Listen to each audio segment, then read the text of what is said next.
Kari Iran kalong bangilap penkre na kamata kano ka jingsha wan hiartma. Kani kalawan mi pau hadin ban nakaliang karuri Israel haka jingkershan dakri Amerika kala ban lej bom no yaki jakas na nuklear jong karui Iran. Kari Islam Republic of Iran haka ba penmi jingtho hapo kilat pathai kobor hapo ka X kala penbena ngilap penkre katai ke jingkren kalami pau hapdeng banak liang ki bor sentiat jongkari Amerika kilakam bakarui Israel kalapan kre nak benta pan hiartma yagi jakasna nuklear jongka Iran ka Amerika kalakmi lenti yaki jingsha thombor penrem kibala banmi naka Iran yaki thong jongka Amerika hakba kari bamarjan jongka ka Irak kum kalat ai jingyada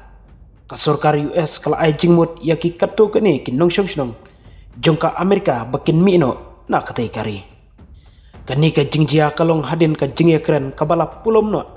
hapreng ka Amerika bat ka Iran halor ka program nuklear jongka Tehran u presiden jongka US kata u Donald Trump ulabat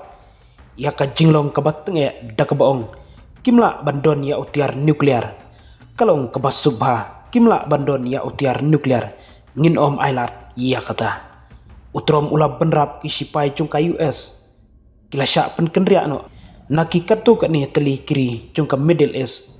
namar bakala bandai ka jaka ka badon jingma bat ngin sapek ke ke banja ngil ai jingtip ban penkerya no syayaki wat habdeng ka jingya kenat habdeng ka Washington bat ka Tehran kidang ya chakmat hakba ka jingyalang ka ba hakli du kalabu banlong hakani ka singi kutayo ong katanat pathai kubor ritos katkum ka jingong jong uhe ka US Lakmi lenti bau Steve Witkoff unia kendo ya menteri kambari jongka Iran u Abbas Ragi ha Oman hakasngi ublei pania keren biang halor